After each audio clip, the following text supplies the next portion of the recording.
The Existential Crisis Hotline. The Existential Crisis Hotline.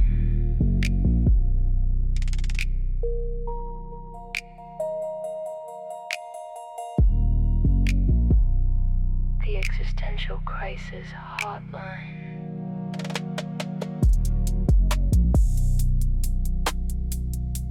The Existential Crisis Hotline.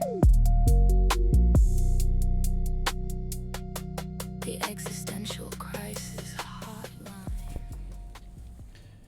Hello. Welcome back. I know you've been waiting all day just for this moment. And, well, it's finally arrived, and here we are. Let's see. What do we got tonight? What do we got? Well, I was messing around with stuff on my computer, and now I have to set everything back up. So apparently Trump is in China visiting Xi. There, we could look into that a little bit.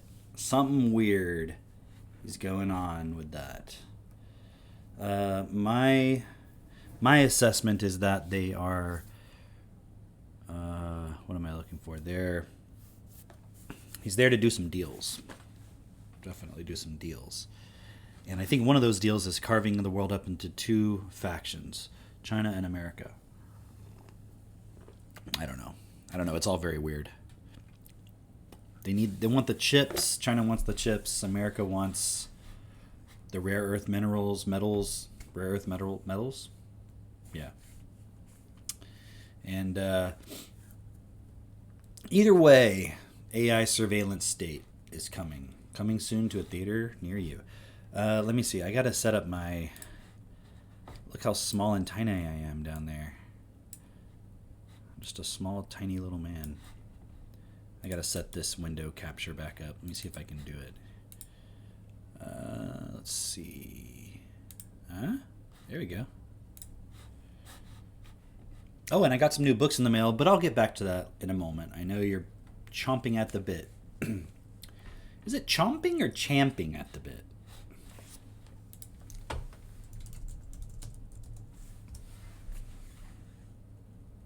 But everyone says chomping. Yeah, I knew it was champing. But everyone says chomping. Maybe because in British they say it chomping. I'm chomping at the bit. I think that's probably what it is. A horse impatiently grinding its teeth against the bit. In the future, people won't even know what horses are. They're going extinct. Just FYI. I remote viewed it. I saw the future. What happened to my Kick chat window? It's way over here. Wow, it's going crazy right now. Okay, here we go. I'll keep it like this so I can see everything. Chump. Damn, I did that again. Last night I said that. It's because I'm trying to say Trump in China, so I'm saying chump. It's so weird. It's a roid. It's a roid. What the hell, man? I just got finished eating homemade Indian food. So that's probably what's going on here. My brain is not totally fully online because all the naan and curry or whatever. It was really good though. It was really good. Homemade. I don't know what technically it was called, but I'll just say curry with potatoes and chicken and carrots, and what else? Put a little bit of homemade sour cream in there with a bunch of sriracha. Homemade naan that my daughter made. It's pretty good. Well, she made the naan. Katie made the other stuff, I think. It was really good. Trump says she is tall for a Chinese man. Okay. Trump in China. Let's see what we got.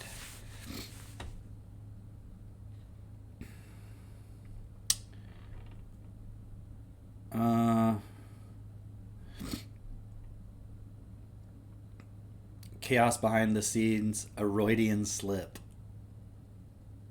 Roid rage. Dude, what's up, Sandra? Do not read Anti-Oedipus. I'm not recommending it. I think it's a waste of time for most people, but I can't put it down. It's so interesting. You can read it for like 30 minutes and not understand a word, and then suddenly there will be one part where you're like, oh, that's actually really good. It's a weird book. But now that I know that Sandra's here, maybe I'll tell you about the other books I got. I'll come back to this bullshit. You'll like this, Sandro. The Divine Comedy. Got that today in the mail. Haven't looked at it yet, but I'm looking at it now. I didn't realize it was a poem. That sucks.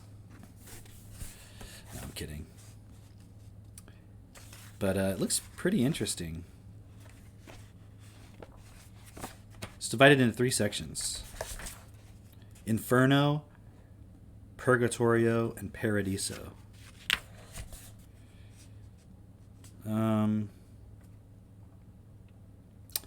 Often considered the father of the Italian language, Dante Alighieri is best known for his epic poem, The Divine Comedy. How is he the father of Italian? It's weird. Alighieri family was involved in Florentine politics with loyalties toward the political alliance supporting the papacy. Dante was married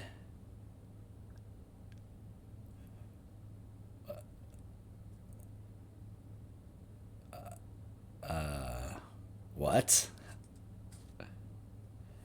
Okay. What? Is it the curry talking? Am I not reading things properly here? Dante was married at the age of 12 to the daughter of Manetto Donati, a family friend. But at the time of his marriage, he was already in love with another woman, Beatrice Portinari, whom he had met for the first time when he was 9. What?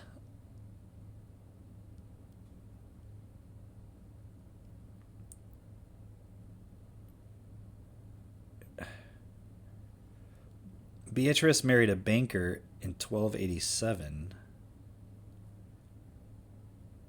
and died 3 years after her marriage. Her death led Dante to withdraw, and he immersed himself in the study of philosophy.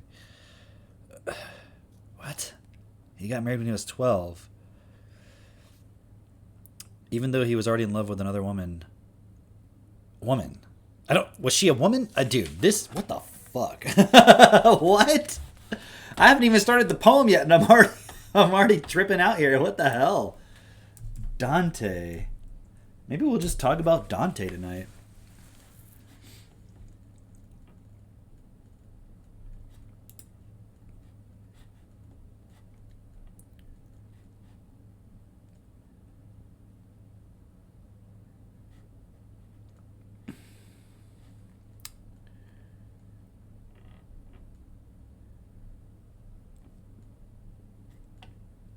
Dante first met Beatrice when he was 9, she was 8, and claimed to have fallen in love with her at the first sight.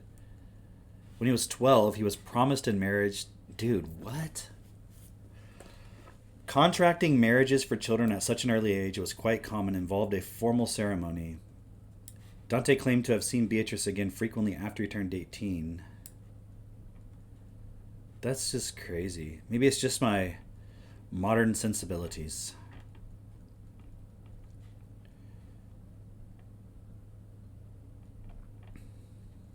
Oh, I'm not showing you the picture. Sorry. Well, it doesn't matter. It's not really saying anything I didn't already tell you. That's some weird stuff, dude. But it's just the way of the world. The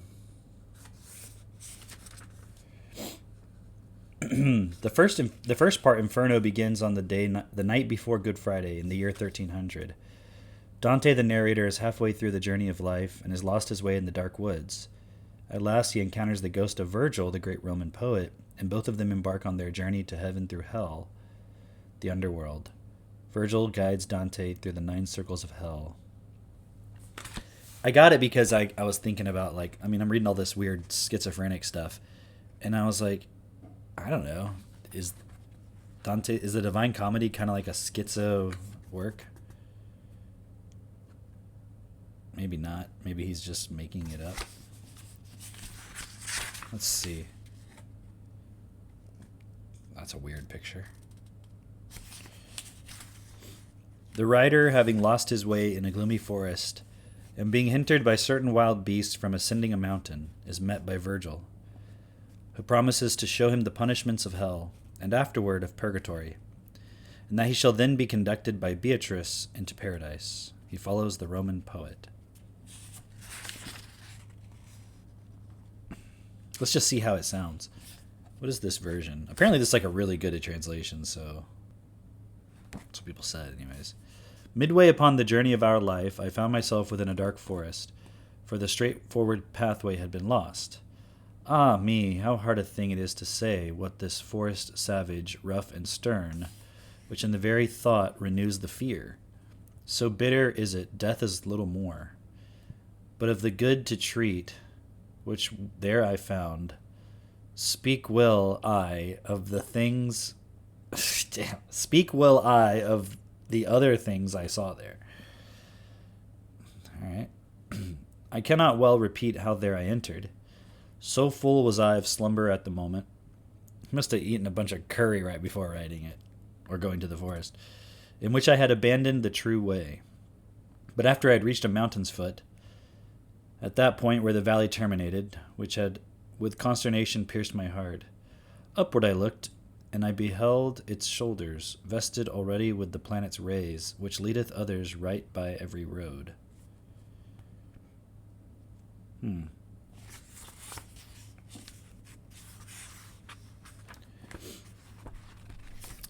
Well, it looks interesting. I'll have to read it. I don't know if I'm going to read it tonight, but I shouldn't be getting books in the middle of reading other books, because then I stop reading the other ones. What else did I get? I got another book called The Inferno by August Strindberg. The narrator, ostensibly Strindberg, although his narrative variably coheres with and diverges from historical truth, spends most of the novel in Paris, isolated from his wife and children and friends. He associates with a circle of Parisian artists and writers, including Paul Gauguin and Edvard Munch. Oh, we talked about him the other day. But often fears they are ridiculing and persecuting him. In his isolation, Strindberg successfully attempts alchemical experiments and has his work published in prominent journals. He fears, however, that his secrets will be stolen, and his persecution mania worsens. Believing that his enemies are attacking him with infernal machines, he also dabbles in the occult, at one point casting a black magic spell on his own distanced daughter. Throughout his studies and adventures, Strindberg believes himself guided by mysterious forces, attributing them sometimes to God, fate, or vaguer origins. When returning to Austria to see his daughter, Strindberg is introduced to German mythology and the teachings of Swedenborg, which both influence his fatalistic beliefs and delusions. Through this newfound imagery, Strindberg sees his life as a living hell, hence the novel's title. So, when I was looking stuff up, and it was recommended as sort of like a schizophrenic sort of delusional writing. So that looks pretty interesting. And then I also got this one. I'm looking forward to this too. Operators and Things.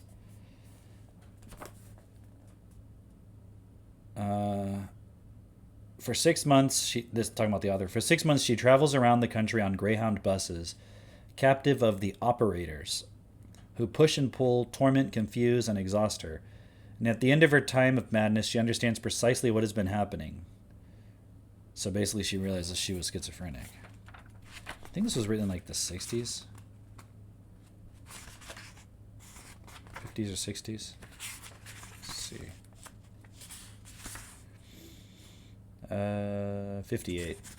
So that one looks pretty interesting. The first, I guess it's like the intro written by, no, not the intro. It's the first section. It's kind of like the intro from the author, because there's an intro written by somebody else, but then the author's intro is called Schizophrenia, the Demon in Control. And I was like thinking, man, like, that's why everyone's afraid of demons, because everyone's at some level afraid of being schizophrenic, afraid of being like possessed by something and not knowing what's real.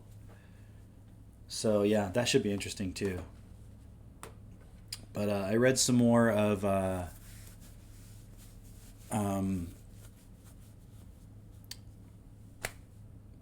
Schraber. What is it called? My Memoirs of My Nervous Illness. I read some more of that last night, and it's so interesting. It's not particularly like entertaining. It's written in a very like matter of fact style, but it's really good. It's just so interesting to like see into like this guy's way of processing what happened to him. And it's so funny. It would make sense if you read it, but there's so many parts where it's like he's being objective about his schizophrenic delusions, but he doesn't consider them as delusions. He considers them as like they really happened. But it's so matter of fact and like lucid and clear the way he's describing it that it doesn't sound crazy, even though he's objectively talking about something that's totally insane. It's really fascinating. And then I read some more of Freedom by Daniel Suarez. Man, that book is really good. Okay, let me go back here. So let's see what's going on with Trump.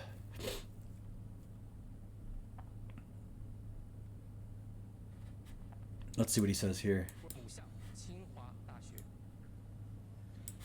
As allies in World War II, President Franklin Roosevelt's mentions of the brave people of China, that's what they were, drew loud cheers in his speeches in the United States, and everybody loved what he had to say, just as many Chinese now love basketball and blue jeans. Chinese restaurants in America today outnumber the 5 largest fast food chains in the United States, all combined. That's a pretty big statement.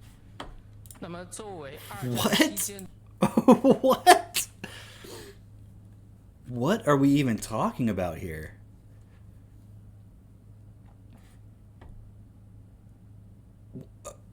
What I'm trying to figure out is what exactly are they trying to impulse everybody with? This is so weird. 的盟国罗斯福总统在美国的多次演讲当中提到了勇敢的中国人民，正如当前许多中国人非常喜欢篮球和穿蓝色的牛仔裤，在美国目前的中餐厅的数量要比美国前5大快餐连锁店的总的店面还要多。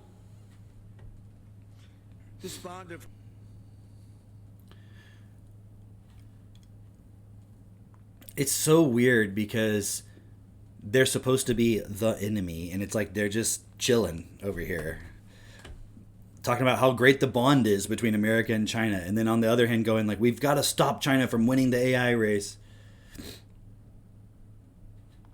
Let's see what he says here. We've had a fantastic relationship. We've gotten along. When there were difficulties, we worked it out. I would call you, and you would call me, and whenever we had a problem, people don't know, whenever we had a problem, we worked it out very quickly. And we're going to have a fantastic future together. Such respect for China, the job you've done.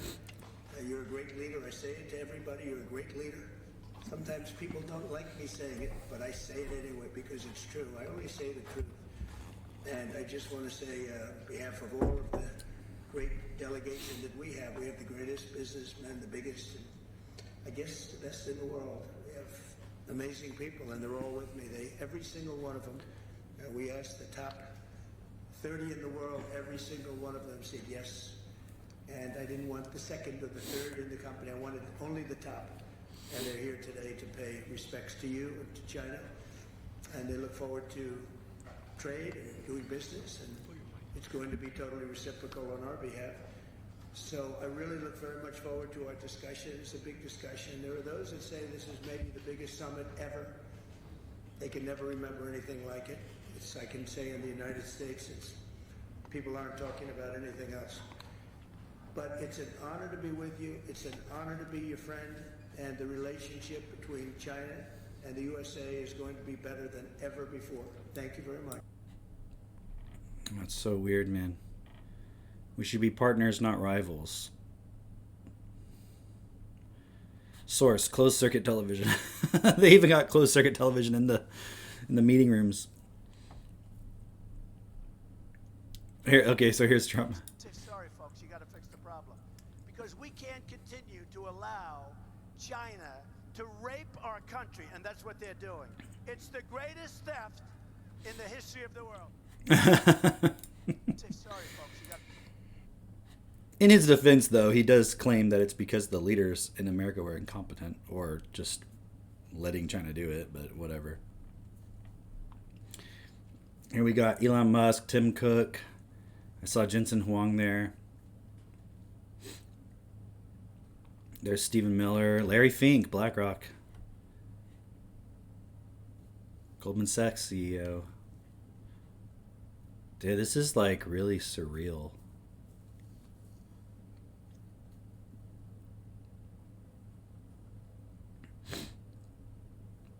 How can the leftists be mad? So weird. Look at all these people who are just so happy to see everybody. So cool.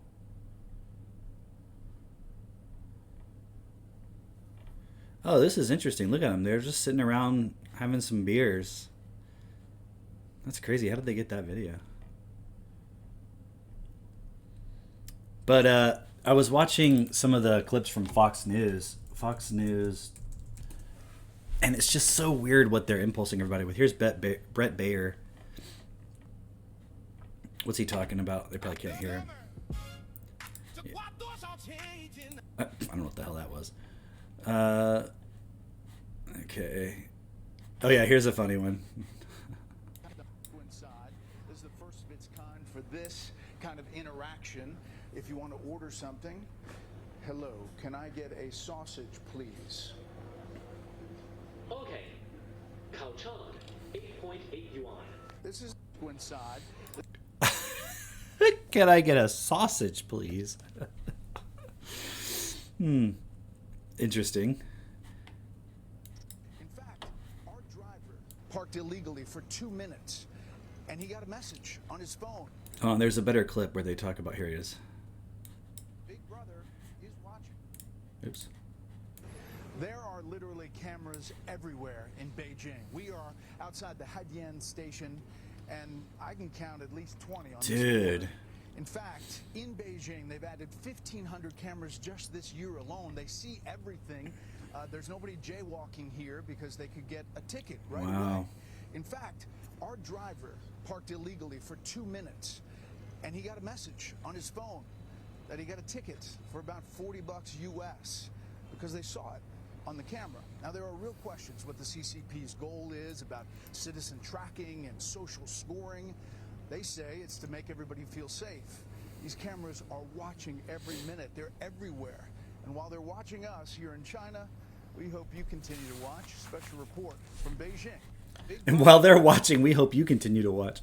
It really does. This is what I was thinking. It really does feel like it's sort of a, like someone said it earlier today to me, like it's like a soft sell of like the Chinese surveillance state to everybody. I mean, that's what they're building here in America right now under everyone's noses. I mean, you got Ring doorbells fucking everywhere. You got flock cameras everywhere. Chinese love American food. Lasagna for lunch? What? How you doing over there in China, Peter? Doing great. You know, There's plenty of sausage. it's funny because, Jesse, there's all this talk about American companies want to come into China, and she, I guess, told some of these CEOs that China will open wider for them. But within like 700 feet of where I am standing right now, there is a McDonald's, there is a Starbucks, there is a Crocs store. And I can report because I was exploring for a segment that I'm going to do on my Sunday show. I think it was a clock store. At McDonald's here, you can get crispy bone-in wings that are pretty good. At Starbucks, you can get a lasagna for lunch, which is different than back home. Wow. As for the Crocs, the Crocs look good. Wow, China looks amazing, guys. Like, you can get lasagna. You can get bone-in wings. It's because they got cameras everywhere. No, I know they said Crocs, but I think it's actually a clock store. You understand? It's clocks. Let's see. As they do back home. Lasagna at Starbucks. That sounds risky, but if a billion Chinese people have tried it before me, I'm sure it is quite delicious. You know, Peter, once... Just like AI surveillance states. If a billion Chinese people have tried it, I'm sure it's fine. This is so crazy. Oh, here we go. Wait, where'd he go? Our food order to a very special worker. It's just your friendly local sausage merchant. Oh, we already saw this. Here we go.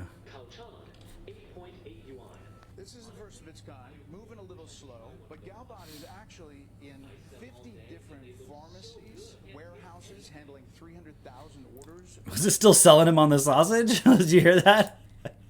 Warehouses handling 300,000 pharmacies, warehouses handling 300,000. What is he saying? It's so good. Galbot is actually in 50 different pharmacies, warehouses handling I can't hear what he's saying. orders around the country. This is the first of its kind here, and they say there are going to be many different iterations. The question is, it's the same thing that the U.S. is dealing with. Will this replace human workers? Youth unemployment is increasing here, so there's a real big back and forth about how far this goes. But clearly, China wants to lead the way in this interaction. Thank you so much. Special report continues after this. Welcome to Family Mart. Snacks and drinks are self-checkout. Hot food orders go. Wow, it really does look like Fox News is just like propagandizing everybody.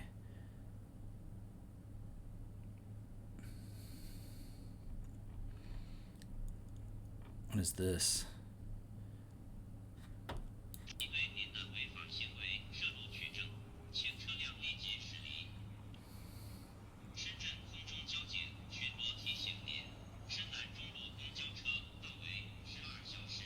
Holy shit.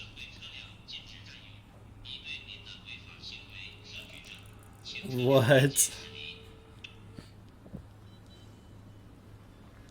What?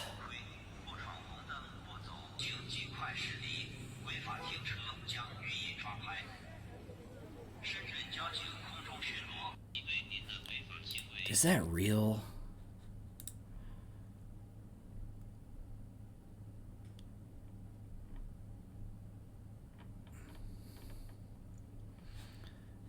China homicide rate around 0.44 per 100,000. America 5.9 per 100,000. Okay. I see no issue with this. Laws are there to be obeyed.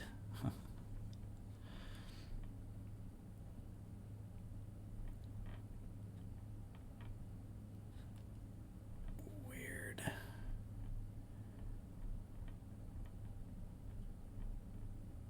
Let's see, what does he say here? The communist CCP has a lot of control over folks. I did a thing about cameras on the streets. There are thousands and thousands of cameras. If you watch TV from any broadcast that's not here, when they talk about something negative about China, it goes to bars and says, please stand by. You know, if you talk about human rights or anything like that, it shuts off for like 30 seconds. And I saw it 3 times before I just came here for this live shot. The communists... Interesting.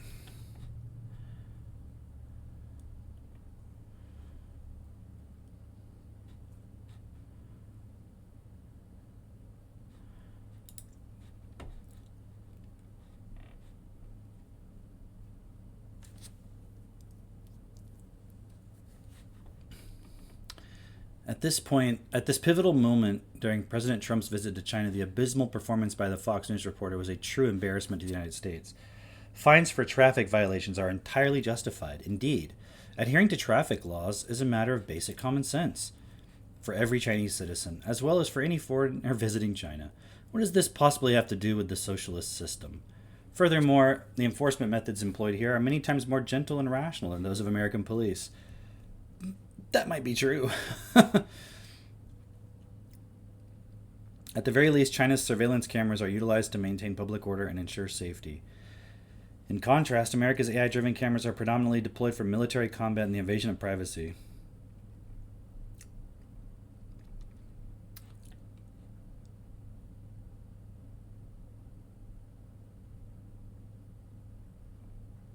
That's basically now an American colony. Oh, let's see what he says. The Chinese have made major inroads into the American restaurant scene. But get this. There are over 20,000 McDonald's, Taco Bells, and KFCs in China. And they're growing every year by the thousands. And once the United States gets fast food into a country, that's it. Fried chicken, Big Macs, chalupas. They start listening to our music, watching our movies.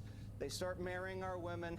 I'm just kidding. We don't allow that. But that's basically now an American colony. We got them hooked, and it's pretty much over. The Chinese have a history of expanding and then collapsing, expanding and then collapsing. So Trump, the strategy is... Bro, America's only been around for 250 years. China's been around for thousands of years. What the hell? Ride it out peacefully as they expand alongside them peacefully, and when they collapse, you feast on their carcass. The Chinese have... What? That is so fucking psychopathic, dude. That is totally psychopathic.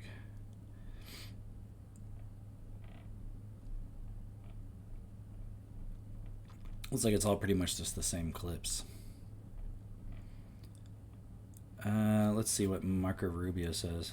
What would you say, what is your read on President Xi? I mean, you read that their economy is struggling. You read that he's isolated. You read both Putin and President Xi have a pretty high degree of paranoia.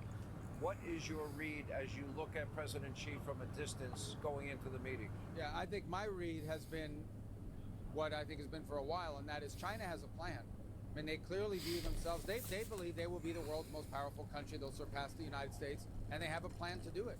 And they're executing on that plan, and I don't blame them. If I were the Chinese government, I'd have the same plan. We, on the other hand, don't view it that way, and we don't want to see anything. We're not trying to constrain China, but their rise cannot come at our expense. Their rise cannot come at our fall. So there's an area where we're just going to have a difference of opinion. But my view of them and of the government in China is they're very confident.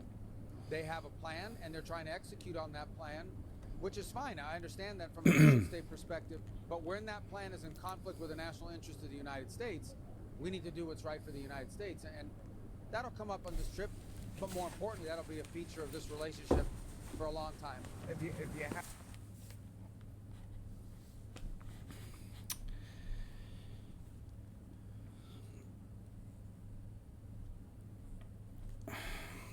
Crazy.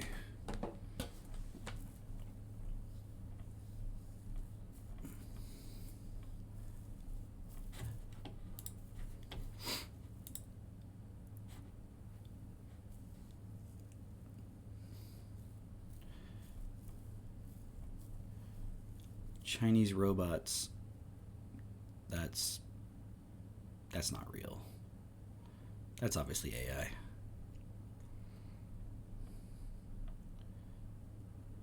Let's see what they're saying. The whole world is watching our meeting.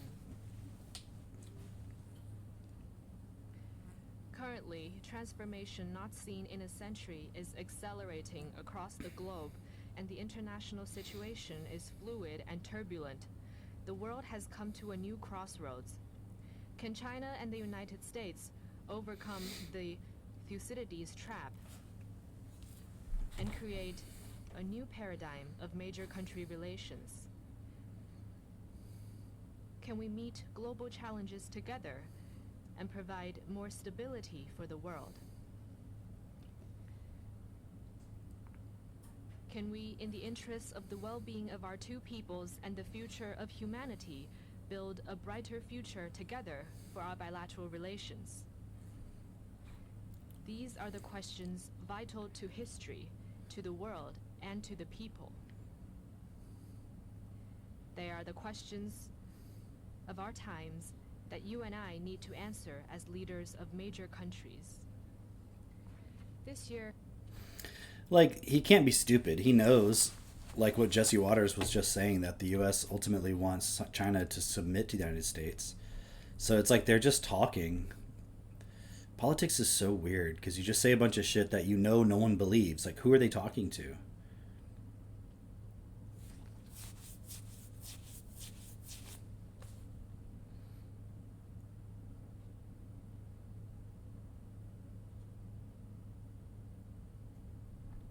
Okay. That's irrelevant. Mike, I want to get to this issue of Taiwan, though, because Sure. Xi gave Trump essentially a warning. And you say they used a very nasty term. So what did they say, and why didn't we hear that in translation? The phrase in Mandarin is gao huai. Gao is a word we can't say on family television. Let's just say the word screw.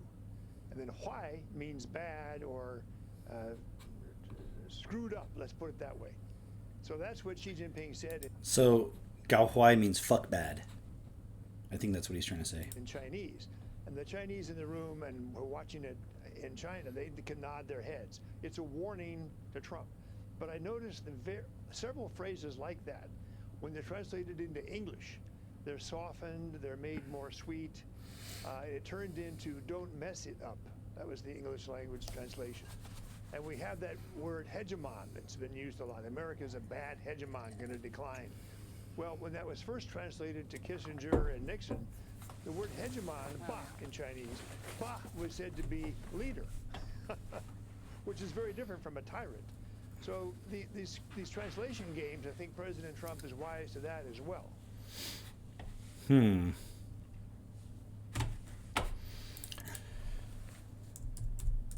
Thucydides' trap.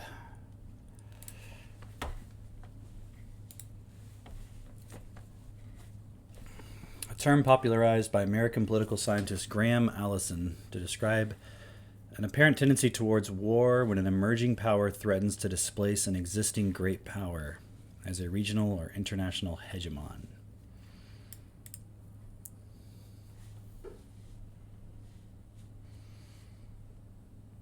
It was the rise of Athens and the fear that this instilled in Sparta that made war inevitable.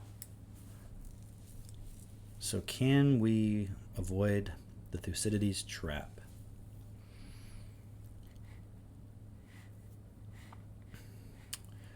She says we need to work together to avoid the Thucydides trap.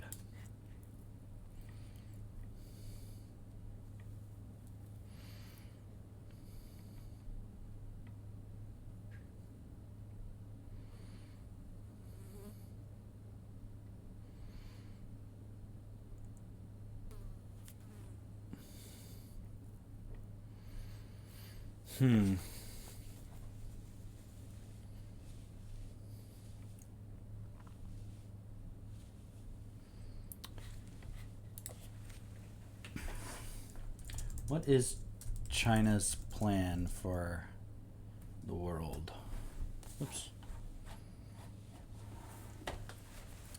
15th five-year plan.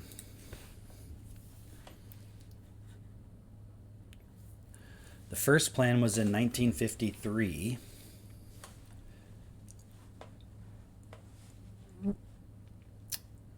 Let's see here. Hold on. Having restored a viable economic base, the leadership under Mao Zedong sought to implement what they termed a socialist transformation of China. The first five-year plan was deeply influenced by Soviet methodologies and assistance from Soviet planners. Industrial developments was the primary goal. China began to develop industries from scratch.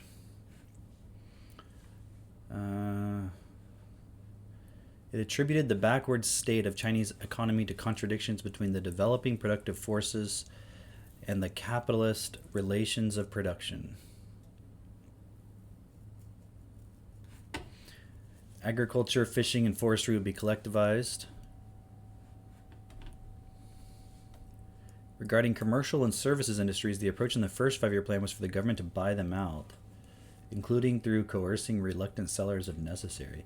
Government control over industry was increased during this period by applying financial pressures and inducements to convince owners of private modern firms to sell them to the state or convert them into joint public-private enterprises under state control.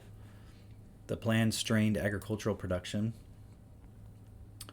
It was quite successful.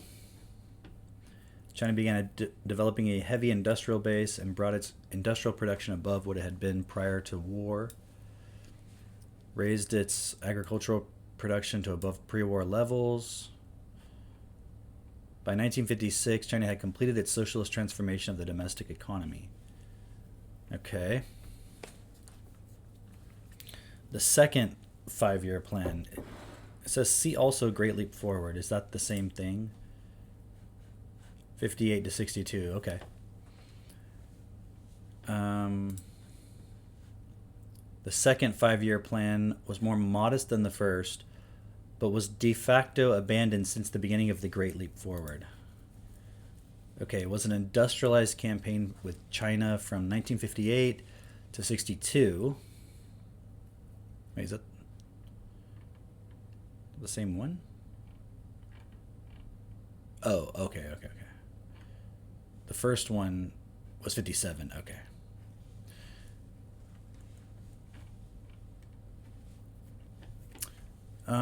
The Great Leap Forward is estimated to have led between 15 and 55 million deaths in mainland China during the Great Chinese Famine it caused, making it the largest or second largest famine in history. The Great Leap Forward grew out of Mao's push for rapid development through mass mobilization and a reaction against the Soviet development strategy. Anti-intellectual politics and the surge of less educated radicals helped sideline technical constraints and dissent. The strategy relied on mobilizing peasants to sustain themselves while supplying grain, cash crops, and even steel for urban industry.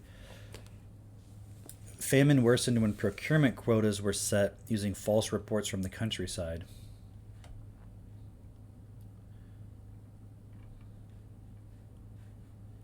The Great Chinese Famine.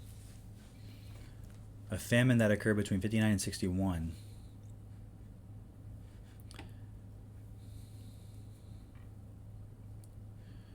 The major contributing factors were the policies of the Great Leap Forward and People's Communes, launched by launched by Mao Zedong, including inefficient food distribution within the nation's planned economy.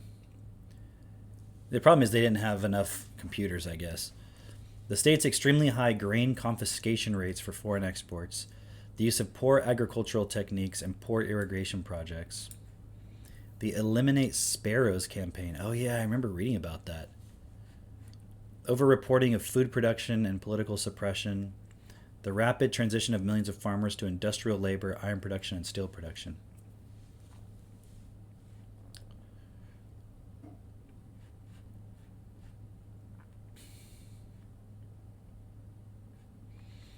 During the Great Leap Forward, farming was organized into people's communes and the cultivation of individual plots was forbidden.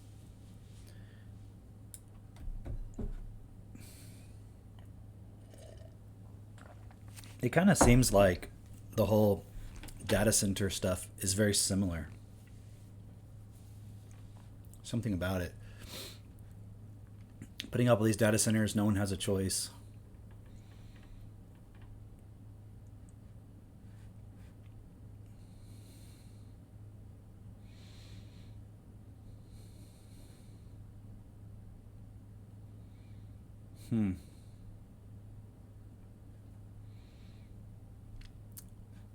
How did they recover from that?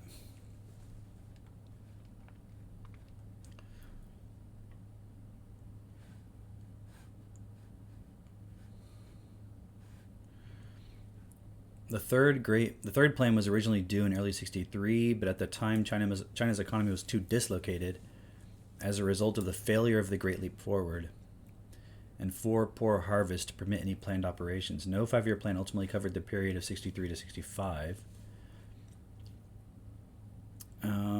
It called for enhancing eating, clothing, and daily use items. During discussions of the third 5-year plan, Mao acknowledged that during the Great Leap Forward, we set revenue too high and extended the infrastructure battlefront too long, and that it was best to do less and well. plan ultimately called for the prioritization of national defense in the light of a possible big war. National defense in science and technology speeding up. And industry and transport infrastructure. The turn towards a greater emphasis on developing heavy industries and national defense industries was prompted by the Gulf of Tonkin incident, which increased fears among Chinese leadership that the United States would ultimately invade China.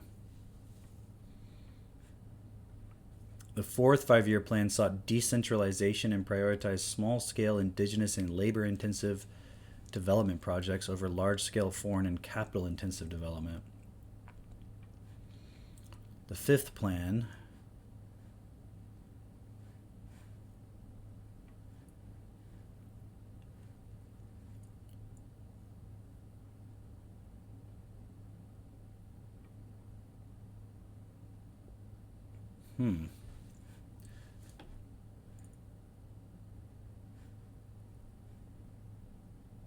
The fifth plan, where'd it go? During this period, the Chinese economy developed too quickly, and the very high goals triggered the onset of yet another round of mistakes.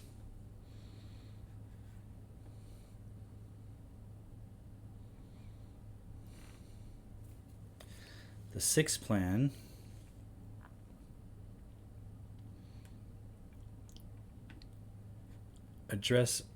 was to first address government policy for solar PV panel manufacturing. That's weird. The seventh plan, the proposal demonstrated a shift from direct government control over enterprises to using indirect macroeconomic controls to establish a new system for the socialist economy. The one thing that seems interesting about it is it's much more directed than in America. Or maybe it's just more obviously directed. It's like in America we have the illusion that there's like a government and they just can't agree on anything, but things still keep moving along regardless.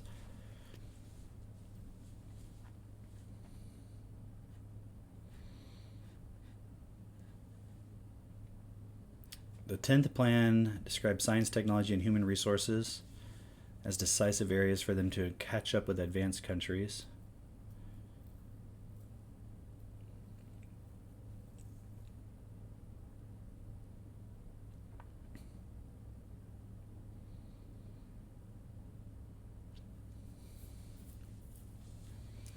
Xi Jinping. He served as the General Secretary of the Chinese Communist Party and chairman since 2012, the President of China, and chairman of the State Central Military Commission since 2013. Man.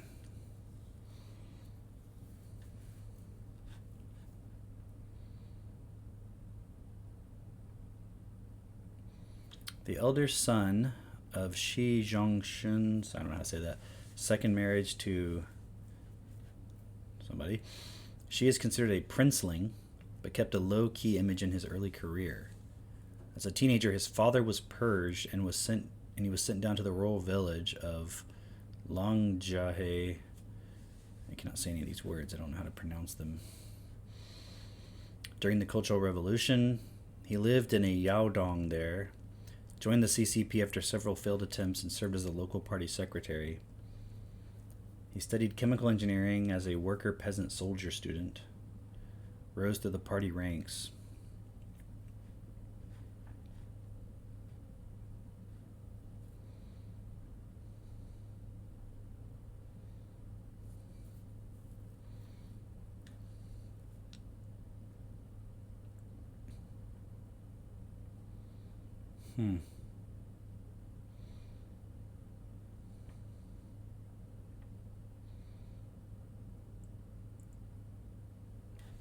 Man, it's crazy. When he was 15, his father was imprisoned, left Beijing. After a few months, he didn't like rural life, so he ran away to Beijing, was arrested during a crackdown on deserters from the countryside and sent to work at a camp to dig ditches. He later returned to the village under the persuasion of his aunt and uncle. A cave house. Wow.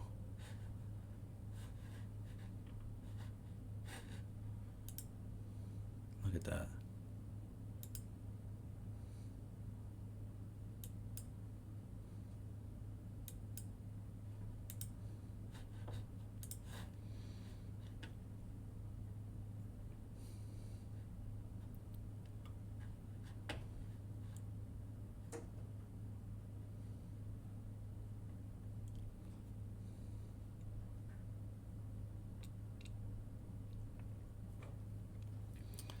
Central Military Commission.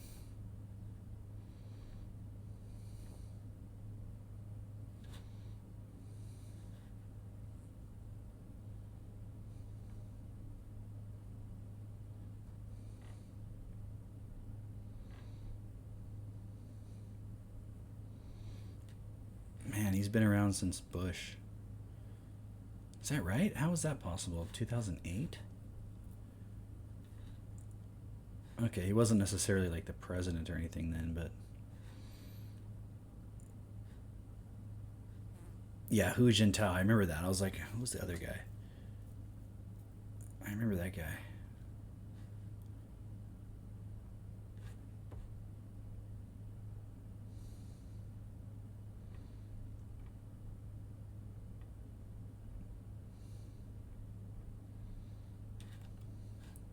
Neo-authoritarianism. Strong centralized state to facilitate market reforms is necessary for democratic political reform.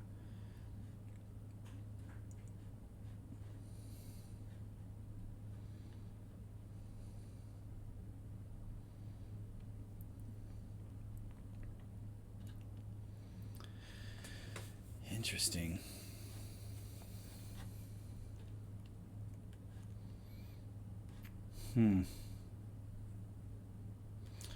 Oh yeah, we never looked at the actual 15th one. Decoding China's 15th five-year plan.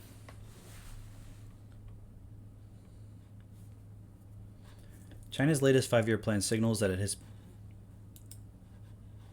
become more pessimistic about the global environment, seeing it as uncertain and unstable. However, Chinese Communist Party sees opportunity in that instability to promote the community of common destiny, their new model of global governance.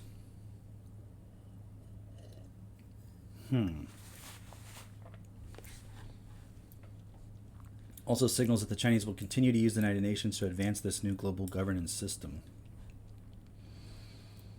As a result of Beijing's growing pessimism, the United States could see a China that retrenches itself in the Western Pacific, hoping to stabilize its economy and its borders. Although worried, China could also see an opportunity in the chaos to shape its neighborhood without U.S. interference.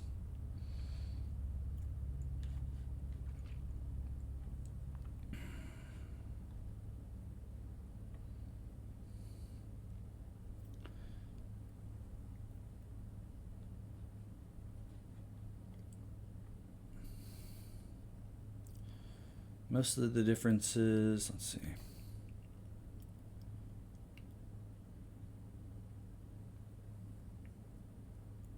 Unilateralism and protectionism are on the rise. The threats posed by hegemonism and power politics are mounting. The international economic and trade order faces severe challenges, and the global economy lacks sufficient momentum for growth. Meanwhile, strategic rivalry among major powers has become increasingly complex and intense.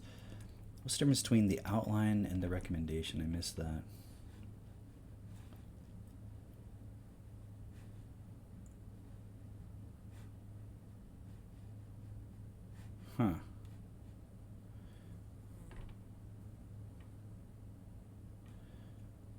Much of the text in the outline is the exact copy of the language used in the recommendations, but the outline is twice its length. It adds more detail.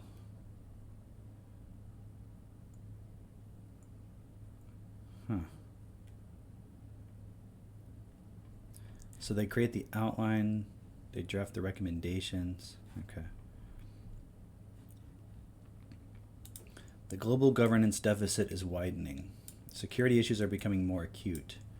Furthermore, unilateralism and protectionism are on the rise, while the threats posed by hegemonism and power politics are mounting.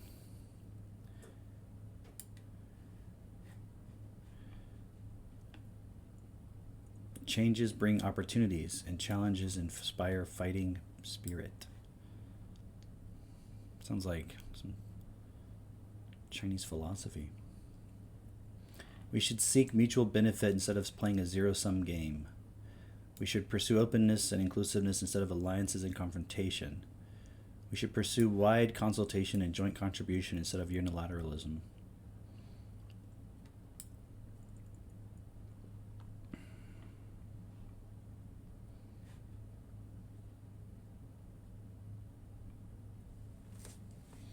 A pessimistic CCP offers opportunities.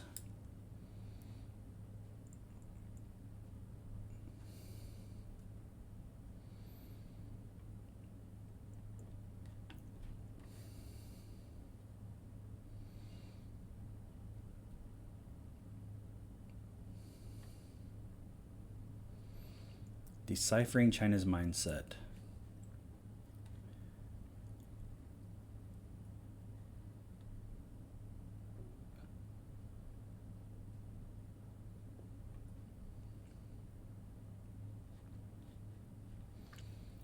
It's all very generalized. Foreign Policy Research Institute.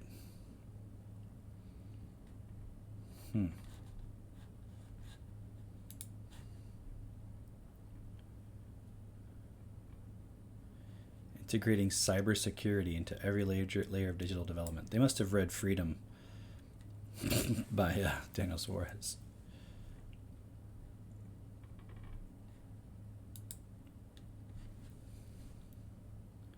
Text diverse role.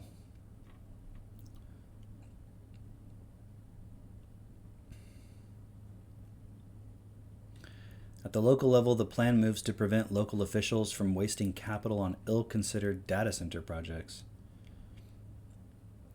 At the national level, the FYP calls to continue building the National Unified Computing Power Network. The purpose of this network is to pool compute resources nationally and route workloads to underutilized data centers, ensuring the existing hardware is fully utilized. In recent years, local governments raced to build data centers to hit regional digitalization targets, often without regard for local grid capacity. The FYP's directive to coordinate the layout and orderly construction of computing infrastructure reasserts central planning authority over where capacity gets built. Actively develop public cloud services.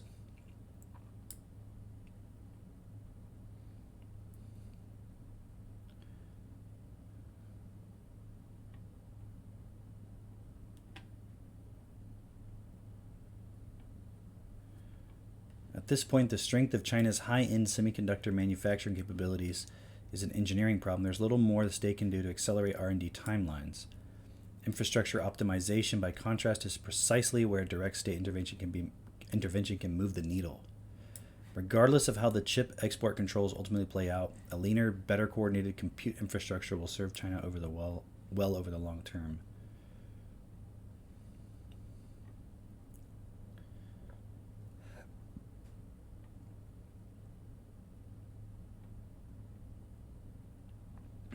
China could become the first electrostate.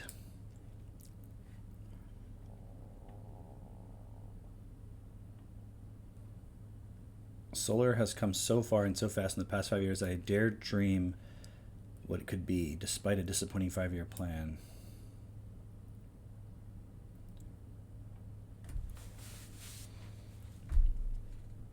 What role does law play in Chinese technological development?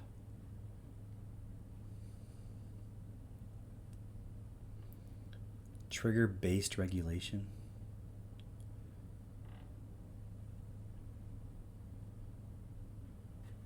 Security-driven.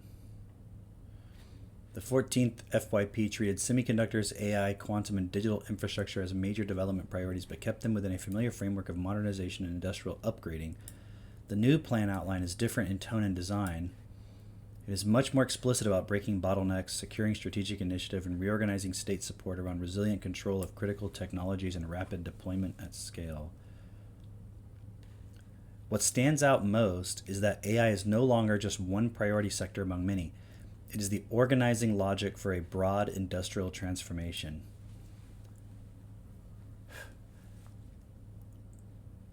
The new outline calls for progress on the comprehensive AI Plus action plan. AI Plus links AI to science, industry, culture, public services, and governance, and pairs AI development with a three-part build-out of computing power, algorithms, and data. It calls for national hub computing clusters, explores building ultra-large intelligent computing clusters, supports government purchasing of computing services and compute leasing. It also pushes the model chip cloud application coordination, while promoting multimodal models, agents, embodied intelligence, and even explore the development of artificial general intelligence.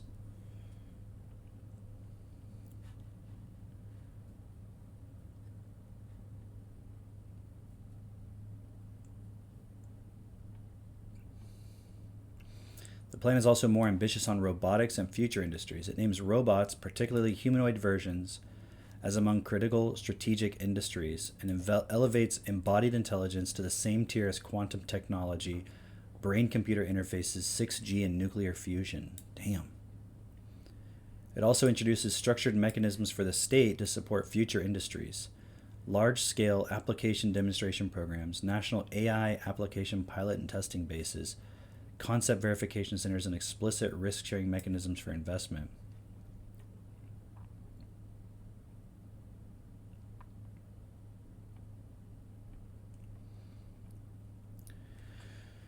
The plan mentions AI 52 times and includes a standalone AI Plus action plan. China's AI strategy can seem like the opposite of America's. U.S. labs are framed as racing to AGI with closed source models, while Chinese are fast followers focusing on diffusion of open models. The U.S. aims for limited regulation, while China organizes a massive industrial policy effort to develop indigenous capacity and reduce dependence on the U.S. for key semiconductors and equipment. China's approach has striking similarities to the U.S. AI Action Plan. Both frame AI as crucial to strategic competition. Both aim to accelerate AI development and diffusion, and both are positive on open source AI despite safety risks.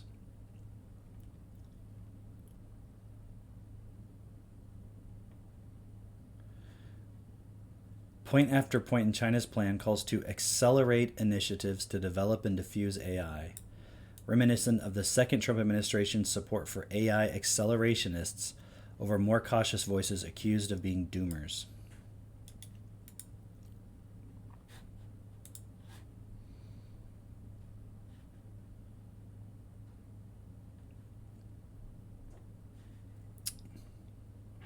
I can't read it, it's behind a paywall.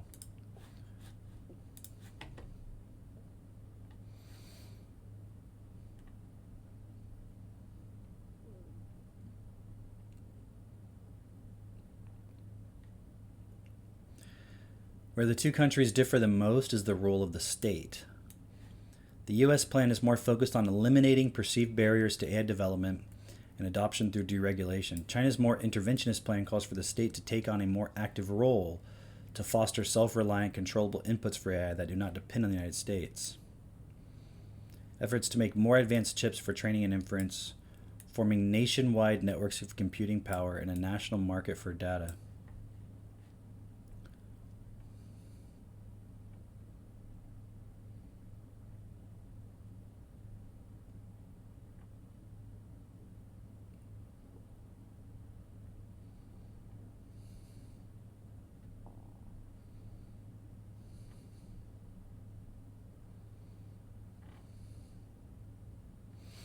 Sticking to a timeline is especially difficult when you stand to gain from both meeting and missing your target. That's the predicament the leaders of major AI labs in the U.S. have put themselves in when it comes to achieving artificial general intelligence. In February, Sam Altman described AGI as a near-term thing. In January, Dario Amodei predicted an AGI equivalent could come in the next 12 to 24 months. In response to remarks like these, markets tilt and Washington stays gridlocked. Plenty of people disagree with such predictions, either rejecting the premise that AGI will ever appear or debating when it will. Still, in America, the AGI conversation takes place largely in reaction to statements from the labs. In China, government intervention in AI discourse has resulted in more emphasis on the AIs of now relative to possible AGIs of the future. Officials have given companies the cues for what to focus on, packaged in policies and slogans such as the AI Plus initiative. The details of what to do with AI follow. Upgrade existing industries, expand enterprise applications, innovate toward the efficient use of China's limited compute, and adhere to national AI regulations. The signaling on AGI has been tellingly sparse, yet arguably equally tellingly existent. Rather than completely ignore the term, Beijing has acknowledged it's a worthwhile pursuit without staking the future on AGI's safe, functional, and assured emergence. The work report didn't mention AGI. It focused on implementing China's AI Plus strategy.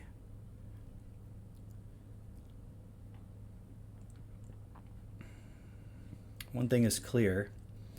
Developing AI systems that are general purpose is of interest to policymakers, but invoking pathways they suggest is a longer-term goal, one that will take a few years, during which the economic utility of other forms of AI should be thoroughly explored.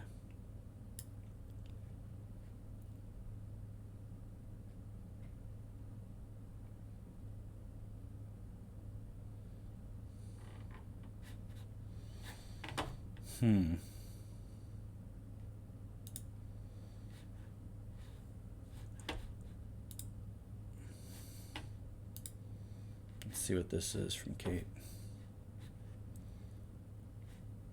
Ministers all. Oh, it's so loud.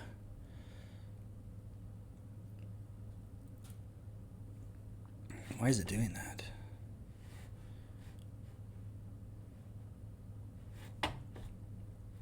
Maybe I have something turned up on my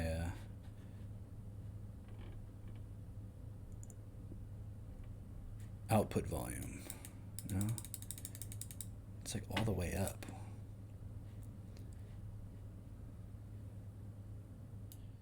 Maybe I can turn down my mic. Is it super loud when I play it for you guys? Yeah, what the hell? Let me just turn it down a little bit on my side. Citizen. It's so loud. I don't know why. I must have messed with some settings or something.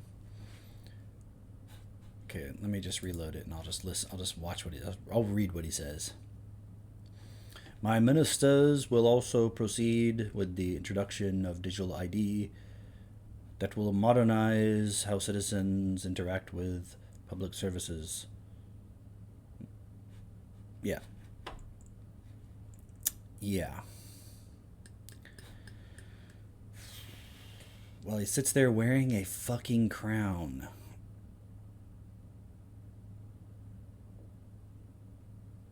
Like, they literally have a king wearing a crown. Winning the race. This is what I don't understand, is what does that mean?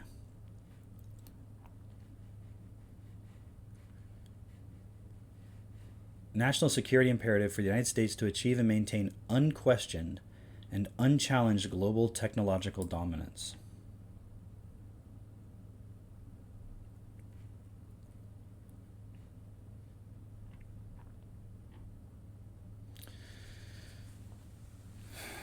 The United States is in a race to achieve global dominance in artificial intelligence. Whoever has the largest AI ecosystem will set global AI standards and reap broad economic and military benefits. Just like we won the space race, it is imperative that the United States and its allies win this race. Winning the AI race will usher in a new golden age of human flourishing, economic competitiveness, and national security for the American people. AI will enable Americans to discover new materials, synthesize new chemicals, and manufacture new drugs, and develop new methods to harness energy, an industrial revolution. It will enable radically new forms of education, media, and communication, an information revolution. It will enable altogether new intellectual achievements, unraveling ancient scrolls once thought unreadable. making breakthroughs in scientific and mathematical theory and creating new kinds of digital and physical art. A renaissance. A renaissance. An industrial revolution, an information revolution, and a renaissance all at once. This is the potential that AI represents. The opportunity that stands before us is both inspiring and humbling, and it is ours to seize or to lose.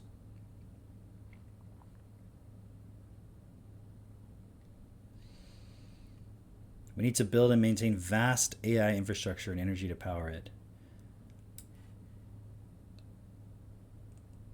We need to establish American AI, from our advanced semiconductors to our models to our applications, as the gold standard for AI worldwide. Ensure our allies are building on American technology. First, American workers are central to Trump's national AI policy. We will ensure our nation's workers and their families gain from the opportunities created in this technological revolution.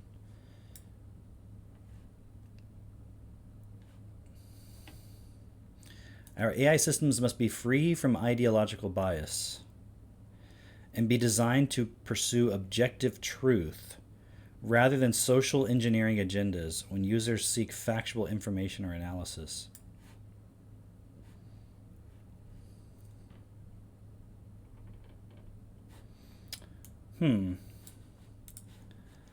Let's take a little gander. Let's go on down to the White House account. Let's see. The White House. Let's see if they're living up to their...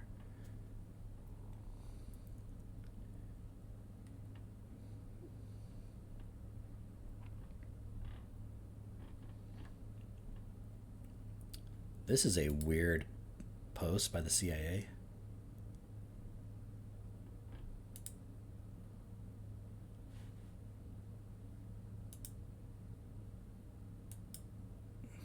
What are we looking at here?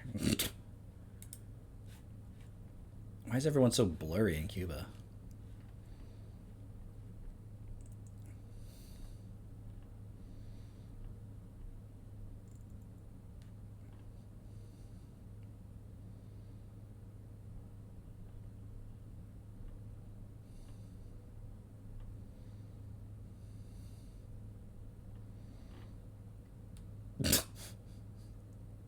Is this?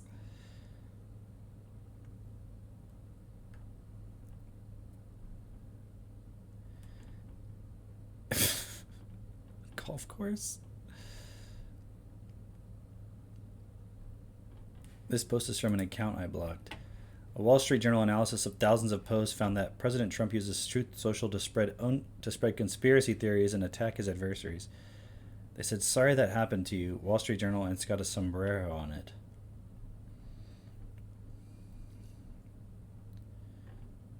It looks like they're just promoting China.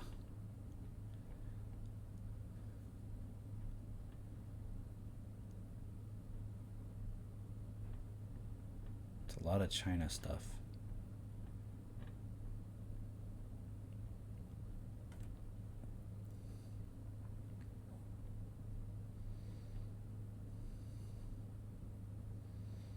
Hospital Week by the CDC.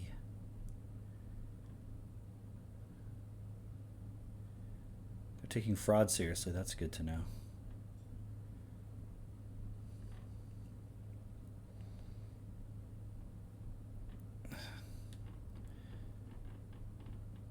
The Department of War, a new framework agreement with a slate of disruptive new entrants to aggressively expand the United States military's lethal cruise missile and hypersonic missile strike programs. We've got Anduril there. I've never even heard of some of these companies.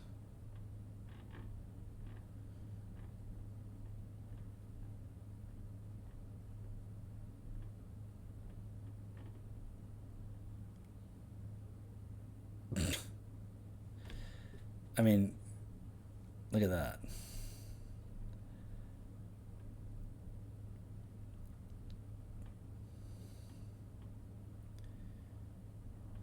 So weird.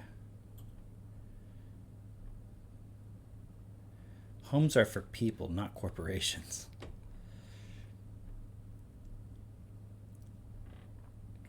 Trump accounts.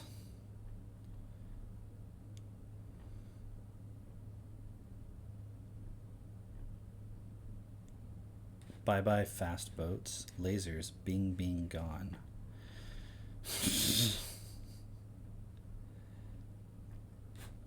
Anyways.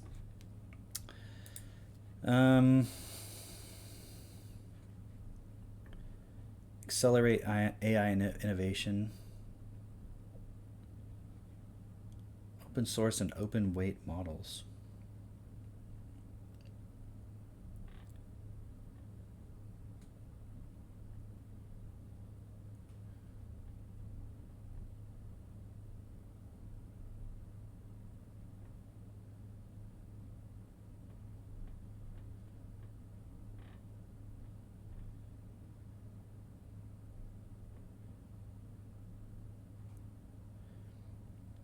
Dang, they're just putting AI in everything.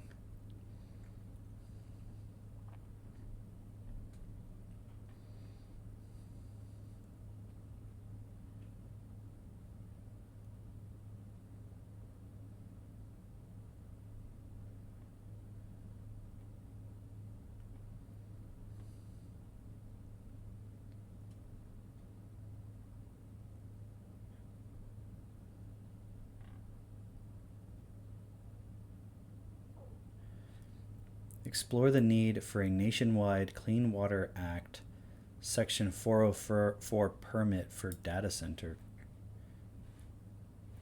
Ensure that this permit does not require a pre-construction notification and covers development sites consistent with the size of a modern AI data center. What is that?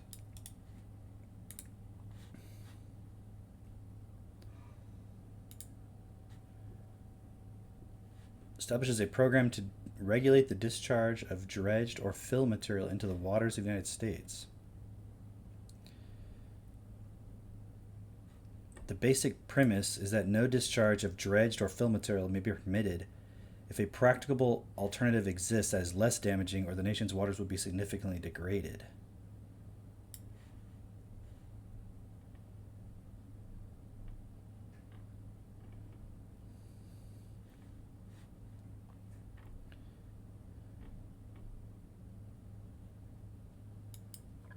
For most discharges that will have only minimal adverse effects, a general permit may be suitable. General permits are issued on a nationwide, regional, or state basis. The general permit process eliminates individual review and allows certain activities to proceed with little or no delay.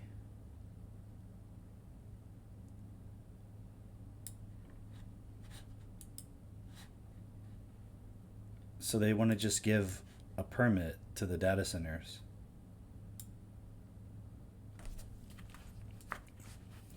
Expedite environmental permitting by streamlining or reducing regulations promulgated under the Clean Air Act, the Clean Water Act, the Comprehensive Environmental Response, Compensation and Liability Act, and other relevant related laws.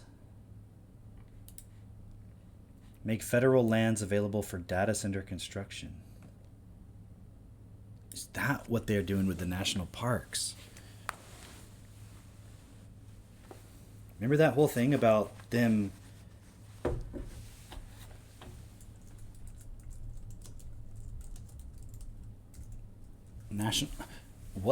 Trump Noation Plarks. It's hard to type on this keyboard in this awkward position.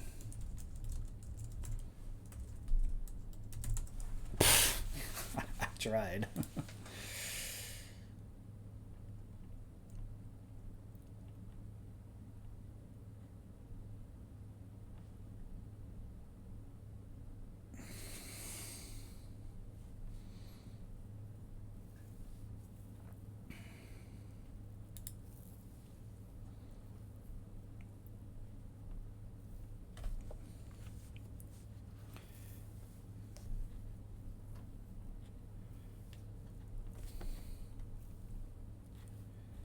They're gutting national parks.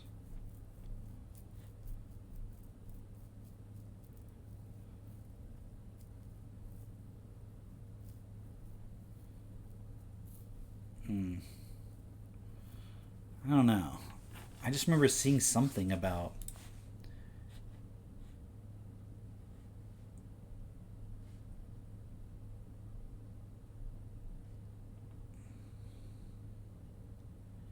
privatization of park operations. I don't know.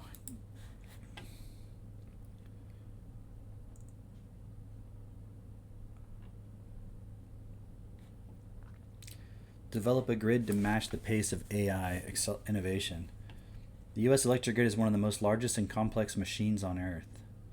It too will need to be upgraded to support data centers and other energy-intensive industries of the future.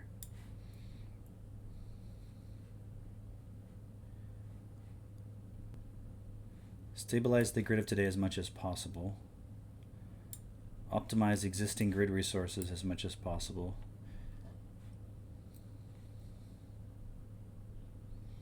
Semiconductor manufacturing.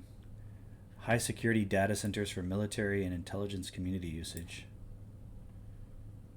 Train a skilled workforce for AI infrastructure. Doesn't that sound a lot like the Chinese plan we were talking about, where they took all the people out of the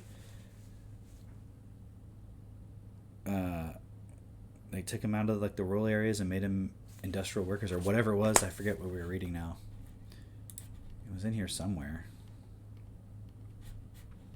Oh well.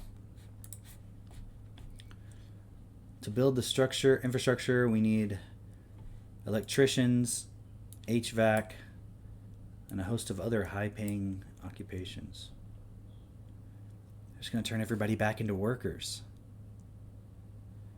It's so crazy.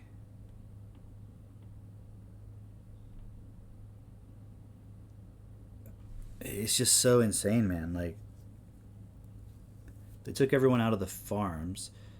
They put them in factories. They took them out of the factories, put them in school to work in offices, taking them back out of the offices and making them go back and build the data centers. Then what? Cybersecurity.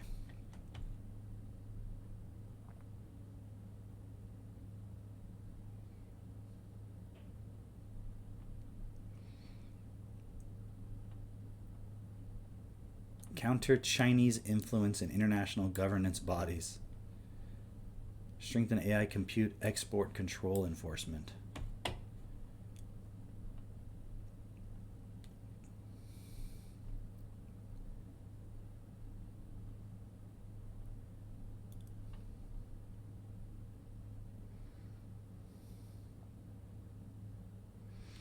AI will unlock nearly limitless potential in biology, cures for new diseases, novel industrial use cases, and uploading your brain into a computer.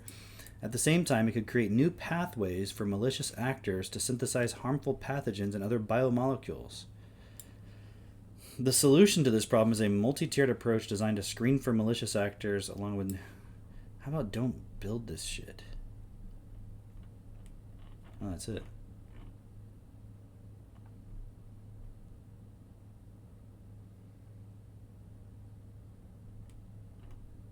Crazy. Very crazy. Thomas Massey's re-election odds are tanking amid hush money allegations from an ex-girlfriend.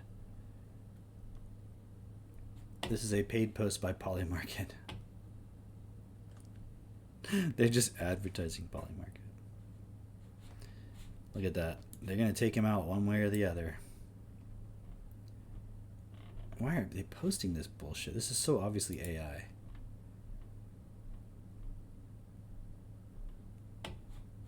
It's obviously AI.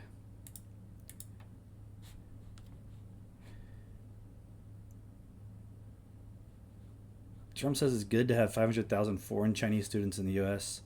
and for China to purchase U.S. farmland. What? Had a lot of land for a long time. Obama did nothing about it.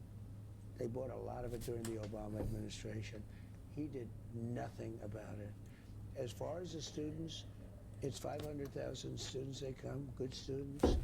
I could tell them, I don't want any students. It's a very insulting thing to say to a country. They would then immediately go out and start building universities all over China. But if you don't have those students, good students, by the way, if you don't, and we do another thing, you know, if they're good and they want to stay in America, we won't give them a green card and things like that. You know, and that not only them, but other countries. But if you want to see a university system die, take 500,000 people out of it. And you know, the ones that won't be hurt are the top schools. The top schools will do fine, but your lower schools, the ones that don't do quite as well, they'll be dying all over the place. I frankly think that it's good that people come from other countries and they learn our culture, and many of them want to stay here. I think it's good. Not everybody agrees with me, and it doesn't sound like a very. I don't think he agrees with himself. And I'm conservative. I'm a conservative guy. I'm really a common sense guy, I think, more than a conservative guy. I think MAGA is common sense, you know. People understand we want strong borders, we want strong military, we want good education, we want low interest rates, we want, but I think people would argue they worry about, do they have nefarious intentions? I know, and we worry about that, and honestly, you know, they do things to us and we do things to them. It's a very, very fine line, the whole thing with students. So they have 500,000 students, and our university system does great. You know, it does great. You want to screw it up, take 500,000 students out. And you're gonna see bankruptcies at the lower end of good colleges, but they're not known or whatever. You're gonna have a lot of problems. So it's something I'm always looking at. But it's a very insulting thing to tell a country, we don't want your people in our schools. I mean, it really is. Now, I'll have people say, oh, that's a terrible thing, you know. It is a very insulting thing. And it's very interesting. It's something didn't come up today. That he's telling the truth, though. Like, he's like, if I do that, it's going to ruin our relationship with China, and we're trying to do deals here. That's like all it is. Dozens of empty Waymos invaded an Atlanta neighborhood and circled a cul-de-sac for hours with no passengers. Channel 2 Steve Gelbach is on one street where they want the Waymos to stop. Every little cul-de-sac around our area, so I think it's a real problem. Waymo after Waymo after Waymo enter this dead-end street, usually early in the morning. I think yesterday morning we had 50 cars that came through between 6 and 7. Neighbors on Battleview Drive. What the hell? Autonomous driverless cars 2 months ago, but the groupings and large number of Waymos just started circling in and out in the last couple weeks. They even shared video with us when neighbors used this little guy to put him right out here in the street to block the Waymos from getting into the cul-de-sac, and you can imagine what happened next. Dude, what the hell? That we're stuck trying to figure out how to turn around. The Waymos are empty and not picking anyone up. Parents are worried, not only calling it excessive, but dangerous. We're families, we have small kids, we have animals and pets, we've got kids getting on the bus in the morning. That is so weird. See, it's like weird shit like that. The AI will just do weird stuff. That's so strange.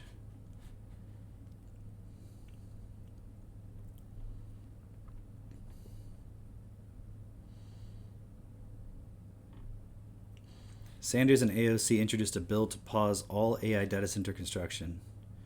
300 local bills filed. Half of planned 2026 data centers facing delays or cancellation.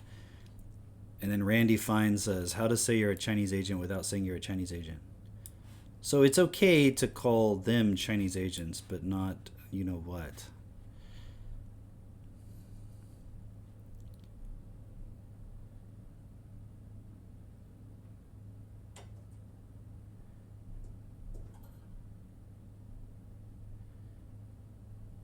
All the young men who can't find jobs in China are working as delivery personnel couriers. All the unemployed young women are doing live streaming. What the this can't be real.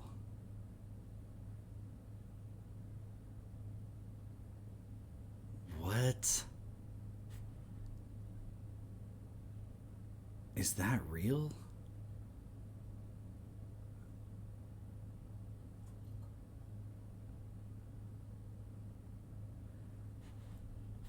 Wow.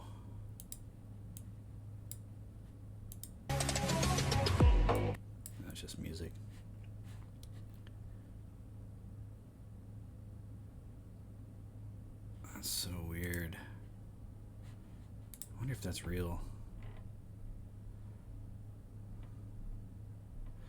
She makes push-ups.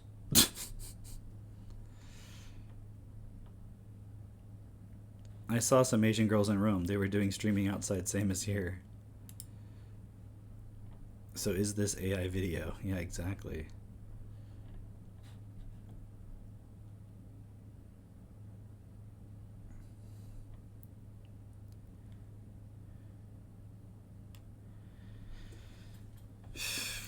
Weird. Damn. I wonder if they're still doing that. Is it still live? Day 2. 34 hours. They're still going.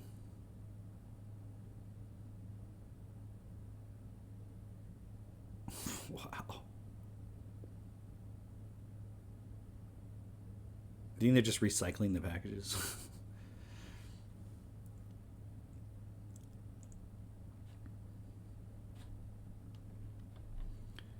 Crazy.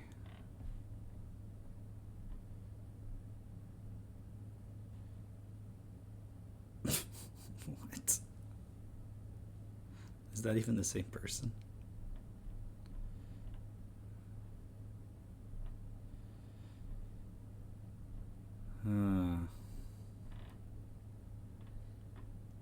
Yeah, I don't know what's going on with this. CIA took files from 85% of the MK Ultra files were destroyed. That's weird. This was pretty kind of funny, actually. Everyone meet Claude. He's an AI, which stands for absolutely incredible. Corporate sent us a subscription. Michael bought it a chair. Claude is here to make everyone's jobs easier. Watch this. Claude, first task, research this. That's a stapler. Can Claude track, kill, and dress a mule deer? No? Then I'm not worried about it.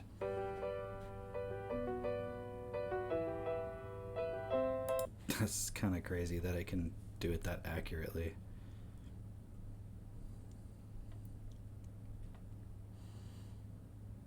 Jeez.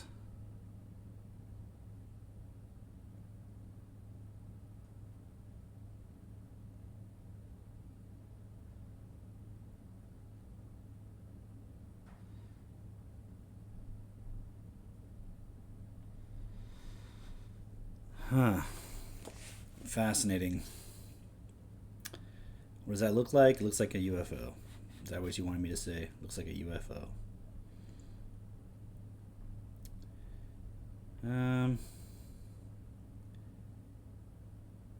That's crazy.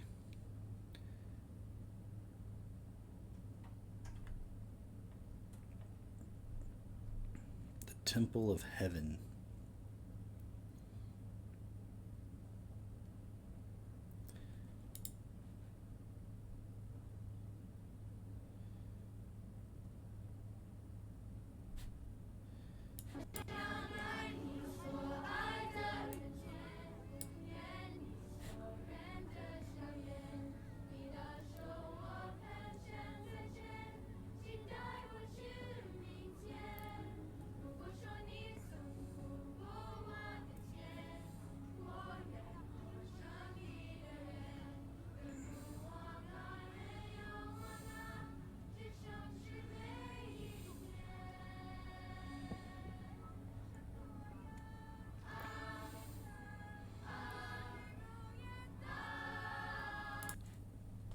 What does any of that even mean? Okay. What the hell? I think I'm going to leave it at that for tonight. Enough AI infrastructure bill reading. And we'll see you guys tomorrow night, 8:30 p.m. Have a good night.